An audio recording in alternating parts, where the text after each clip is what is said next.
네, 안녕하세요. 평화통일 심령동에서 진행하는 수요 평화뉴스. 저는 평화통일 심령동 대표 이진호입니다. 오늘도 사무국장 황남순 사무국장님과 함께합니다. 안녕하세요. 안녕하세요.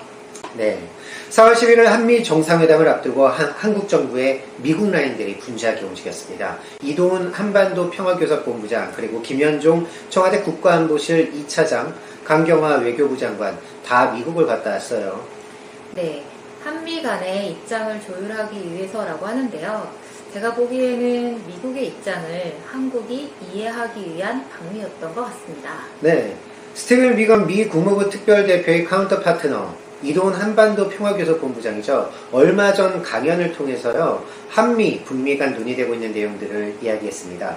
저희가 이동훈 본부장의 발언을 눈여겨보는 이유는요, 한미 워킹그룹의 담당자로서 미국의 북미회담에 대한 입장을 충분히 듣고 왔다고 생각하기 때문입니다. 네, 지난 4월 4일 연세대학교 통일연구원이 주최한 국제학술회의에서 진행한 강연의 내용의 일부를 살펴보도록 하겠습니다.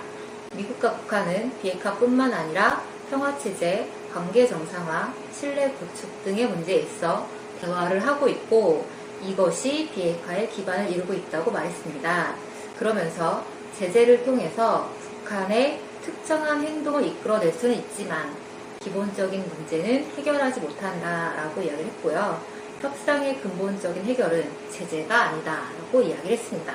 네, 이동훈 본부장은 또 지난 2차 북미 정상회담 이후에 일부에서 대화 자체에 대한 회의적인 시각이 있는데 그럴 필요가 없다는 이야기도 했습니다. 네. 하노이 회담에서 눈에 보일 만한 결실이 없었기 때문에 이 대화를 포기하는 것은 어불성설이다 라고 이야기를 했죠. 네, 이 북미 두 정상 간의 탑다운 방식에 대한 회의론에 대해서도 한마디를 했습니다. 네. 실무진에서 최고위급으로 대화 의제가 올라갈 때 조율을 제대로 하지 않았고 그렇기 때문에 구체적인 이야기를 하지 못했고 정상 간 의견을 좁힐 시간이 부족했다라고 이야기를 했습니다. 그러면서 하노이에서 협상을 위해 굉장히 많은 시간을 썼고 여러 문제에 대해서 의견을 좁혔다. 이제는 결과로 이어질 때라고 이야기를 했습니다. 얼마 전 최선희 북한 외무성 부상이 하노이 회담에서 북한이 먼저 스냅백 조항을 제안했고 이에 대해 트럼프 대통령이 긍정적인 입장이었지만 폼페이오 미 국무장관과 존 볼턴 국가안보보좌관이 반대해서 협상이 결렬되었다고 밝히기도 했습니다. 네, 스냅백 제안이 뭐죠? 제재를 해제했다가 네. 북한이 핵활동을 재개하는 경우 다시 제재를 적용하는 것을 말합니다. 네, 제재를 해제했다가 북한이 다시 재개하는 경우, 핵활동을 재개하는 경우 다시 제재를 적용한다. 북한 입장에서 보면 상당히 파격적인 제안인데요. 네. 하노이 회담 한 달이 지나면서 조금씩 하노이 회담의 논의사항이 나오고 있는 것 같아요. 네. 얼마 전 앤드류 김 전 미 중앙정부국 코리아 미션 센터장이 한국에 왔었습니다. 하노이 회담 때 북한이 괌과 하와이에 있는 미국 전략 자산을 없애야 한다고 주장하는 등 북미 간 비핵화 개념의 차이 탓에 합의가 결렬되었었다는 말을 했습니다.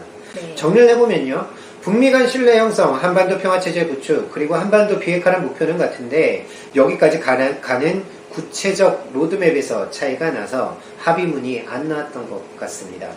네, 북미 간에 되돌릴 수 없는 입장 차이가 있었다라기보다는 시간이 부족했던 것 같아요. 네, 앤드류 김과 함께 정의용 국가안보실장을 면담했던 신기욱 미 스탠퍼드대 월터 슈렌스틴 아시아 태평양 연구소 소장, 네, 신기욱 소장이 하노이 회담을 보면 미국은 완전한 비핵화, 북한은 제재 완화, 한국은 남북 경협이라는 다른 꿈을 갖고 협상에 임했다, 이런 말을 했습니다. 네. 한국 정부는 한반도 평화체제보다는 남북 경협에 더 관심이 많았다는 이야기죠. 네, 실제 중국은 한반도 비핵화와 지역 장치를 구성하는 데 건설적인 역할을 하겠다라고 밝힌 바 있고 네. 러시아도 유엔 안보리를 활용해서 한반도 해법을 강구하자라고 이야기를 했습니다. 네. 스티븐 비건 미 국무부 대북 특별대표도요. 안보리 상임이사국을 찾아다니면서 프로세스가 재개되도록 도와달라라고 이야기를 했습니다. 비건은 최근에 영국까지 가서 영국, 프랑스, 독일을 만나서요. 네. 비핵화에 대해 논의했고 얼마 전에는 중국도 다녀왔습니다. 한반도 비핵화 협상은 북한의 체제 안전 보장을 어떻게 할 것인가에 대한 문제도 걸려있기 때문에 한반도 평화체제 구축과 함께 논의될 수밖에 없고 여러 나라에서 평화체제 구축을 위해 분주히 움직이고 있습니다. 다만 한국은 이 다자안보 체제 구축에 소극적이죠. 네. 게다가 얼마 전에는 국정원이 나서서 북한이 미사일 발사를 준비하고 있다는 정보를 흘리면서 오히려 북미 협상을 촉치는 모습을 보였습니다. 네. 미 국무부는요, 지난 4월 2일 동맹국들과 긴밀하게 조율하고 있다고 밝혔죠. 네, 그래서 강경화 외교부 장관이 지난 3월 29일 폼페이오 미 국무장관을 만나고 와서 한미 간 대북 정책 지향점이 완전 일치한다라는 얘기를 했습니다.